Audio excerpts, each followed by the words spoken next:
friends, welcome to Kumari special. இன்னைக்கு வீட்லயே ரொம்ப ஈஸியா எப்படி பைனாப்பிள் கேசரி பண்ணலாம் அப்படிங்கறத தான் இந்த வீடியோல பார்க்க போறோம். வீடியோக்குள்ள போறதுக்கு முன்னாடி இதுவரை நம்ம சேனலை சப்ஸ்கிரைப் பண்ணாதவங்க மறக்காம சப்ஸ்கிரைப் பண்ணிருங்க. மேலும் லேட்டஸ்ட் நோட்டிபிகேஷன்ஸ்க்கு பக்கத்துல உள்ள பெல் ஐகான் பட்டனையும் கிளிக் பண்ணிருங்க. வாங்க இப்படி ரொம்ப ஈஸியா வீட்லயே பைனாப்பிள் கேசரி பண்ணலாம் பார்க்கலாம்.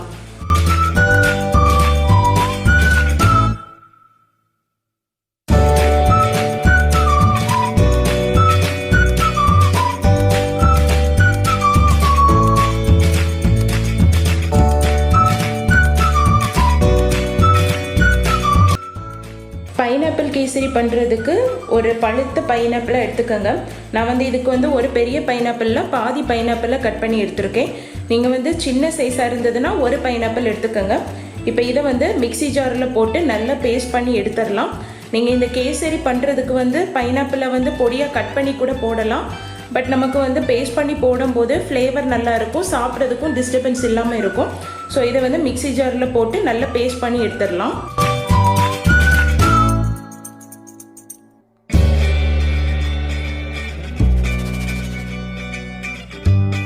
பாருங்க, இந்த மாதிரி நல்லா பேஸ்ட் பண்ணி எடுத்துருங்க. இனி பைனாப்பிள் கேசரி ரெடி பண்ணிடலாம். இப்போ ஸ்டவ் ஆன் பண்ணி ஒரு பேனை ஸ்டவ்வில் வைங்க.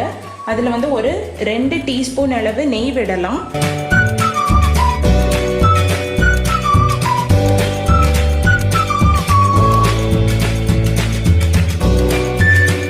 இப்போ இதில் ஒரு 1.5 கப் அளவு ரவை எடுத்துருக்கேன். இந்த ரவையை போட்டு லைட்டாக ரோஸ்ட் பண்ணி எடுத்துடலாம்.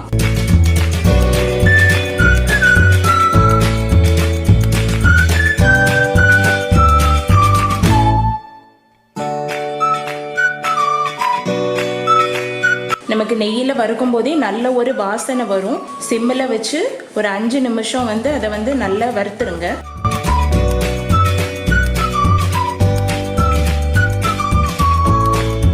ரவையை நல்லா வறுத்தாச்சு.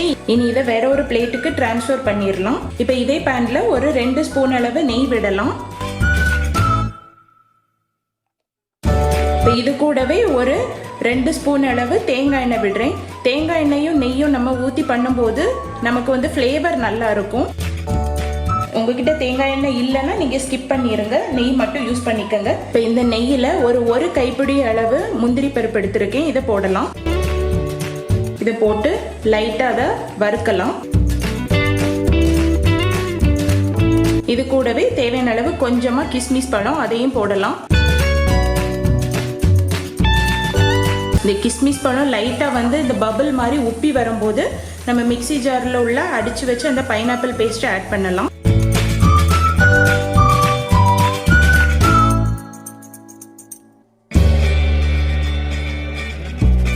இப்போ இந்த பைனாப்பிள் பேஸ்ட் ஒரு 5-6 நிமிஷம் மீடியம் ஃப்ளேமில் வச்சு லைட்டாக குக்காக விடலாம்.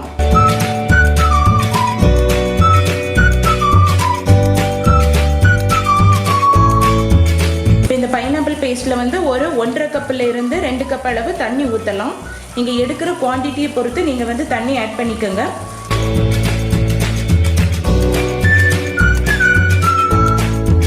இப்போ இது கூடவே தேவையான அளவு கொஞ்சமாக எல்லோ கேசரி பவுடர் இதையும் போட்டு நல்லா அதை மிக்ஸ் பண்ணி விடுங்க.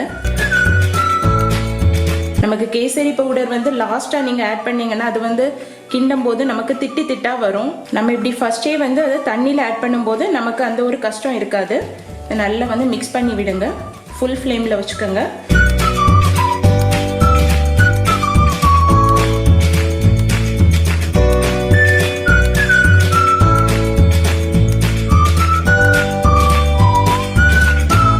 இது நல்லா கொதிக்க ஆரம்பிக்கும் போது நெய்யில் வறுத்து வச்சு அந்த ரவையை கொஞ்சம் கொஞ்சமாக ஆட் பண்ணலாம்.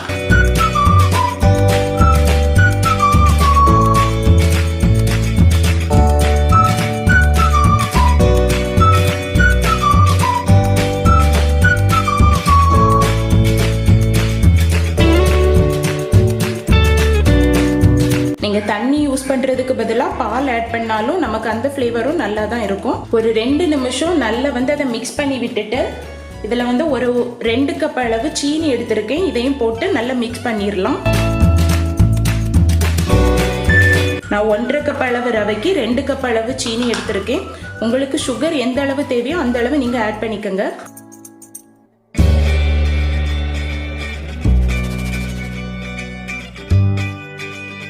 இப்போ இதை மூடி வச்சு ஒரு 5-6 நிமிஷம் மீடியம் லோவில் வச்சு நல்லா குக்காக விடலாம். அந்த நெய்யெல்லாம் வந்து தனியாக வந்து அந்த கேசரியிலிருந்து பிரிஞ்சு வரும். அதான் வந்து நமக்கு கரெக்டான பதம். இப்போ இதை வந்து மூடி வச்சிடலாம். அப்பப்போ ஓப்பன் பண்ணி நல்லா வந்து கிண்டி விட்டுக்கங்க, அடி பிடிச்சிடக்கூடாது. இப்போ இதில் கொஞ்சமாக வந்து குங்குமப்பூ ஆட் பண்ணிக்கோங்க. இதுவும் ஆப்ஷனல் தான். நமக்கு குங்குமப்பூ போடும்போது நல்ல ஒரு வாசனையாக இருக்கும். கூடவே இதில் ஒரு 1/2 டீஸ்பூன் அளவு ஏலக்காய் பொடி அதையும் போட்டு நல்லா மிக்ஸ் பண்ணி விடலாம்.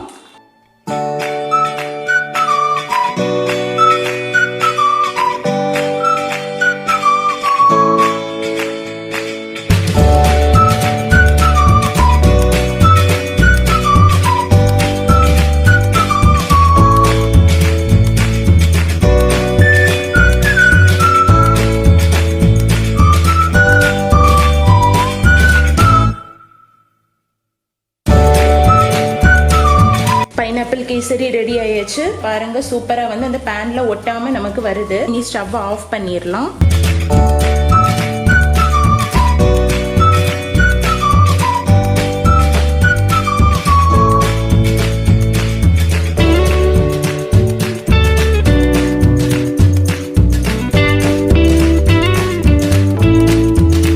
அவ்வளோதாங்க, வீட்டிலேயே ரொம்ப ஈஸியாக பைனாப்பிள் கேசரி ரெடி பண்ணியாச்சு. நீங்களும் வீட்டில் இதே மெத்தடில் ட்ரை பண்ணி பார்த்துட்டு எப்படி வந்திருக்குன்னு சொல்லுங்கள். இந்த வீடியோ உங்களுக்கு பிடிச்சிருந்ததுன்னா லைக் பண்ணுங்கள், ஷேர் பண்ணுங்கள். மறக்காமல் குமரி ஸ்பெஷலுக்கு சப்ஸ்கிரைப் பண்ணுங்கள். தேங்க்யூ ஃபார் வாட்சிங்.